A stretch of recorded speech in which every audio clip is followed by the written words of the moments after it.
Madam স্যারকে দেখা এখনো রেডি হয়নি, স্যার কি যাচ্ছে না? না, আসলে পার্টিতে সবাই কাপড়ে যাচ্ছে তো সেই জন্যই বললাম। সবার পার্টনার তো ফ্রি থাকতে পারে না, তাই না? কেউ কেউ বিজি থাকে, কেউ দেশের বাইরে থাকতে পারে, কেউ সিক থাকতে পারে না? হ্যাঁ ম্যাম, সেটা তো অবশ্যই পারে। আমি একটা পার্টিতে যাচ্ছি, ফিরতে দেরি হবে।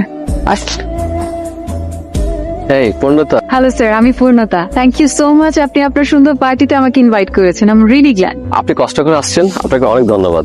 আপনার সাহেবকে দেখছি না? উনি বিজি, দেশের বাইরে গেছে আর কি। ও নো, হ্যাঁ। My bad luck. No. Hello everyone, উনি হচ্ছেন পূর্ণতা, হ্যালো। Young lady. ওনার দারুণ একটা আইটি ফার্ম আছে, উনি সারা দুনিয়া জুড়ে বড় বড় সব কাজ করে থাকেন। আপনি আসছেন, আমি অনেক খুশি হয়েছি। আচ্ছা, আপনি একটু কথা বলেন, আমি আসছি। Excuse me. হ্যাঁ, হ্যাঁ শিওর। তুমি এখানে কি করছো? কেমন, এটা আমার পার্টি, এখানে প্লিজ আমাকে ছোট করো না এদের মাঝখানে। আর কি পরে এসেছো, মানে এই অবস্থায় এই ধরনের পার্টি? এটা দেখো আমার বিজনেসের জায়গা, তো প্লিজ তুমি এখন চলে যাও, এই মুহূর্তে চলে যাও। তুমি আমাকে এদের সামনে ইনসাল্ট করো না, এখনই এখান থেকে চলে যাও প্লিজ। আমার কি সৌভাগ্য, শান্ত সাহেব যে, প্লিজ আসুন।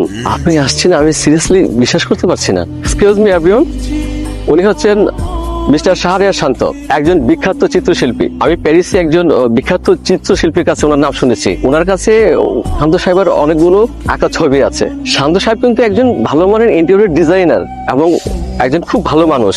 উনি অনেক বড় বড় প্রতিষ্ঠানের কাজ ছেড়ে দিয়েছে, আর যে জায়গায় দেখা যাচ্ছে অন্যান্য কোম্পানিগুলো হা করে তাকিয়ে থাকে ওই সমস্ত কোম্পানির কাজগুলো করার জন্য, উনি কিন্তু সব পার্টিতে যান না। আজকে ওনাকে পেয়ে আমি ভীষণ খুশি। আপনাকে ধন্যবাদ আবার, আপনি কষ্ট করে আমার পার্টিতে আসছেন।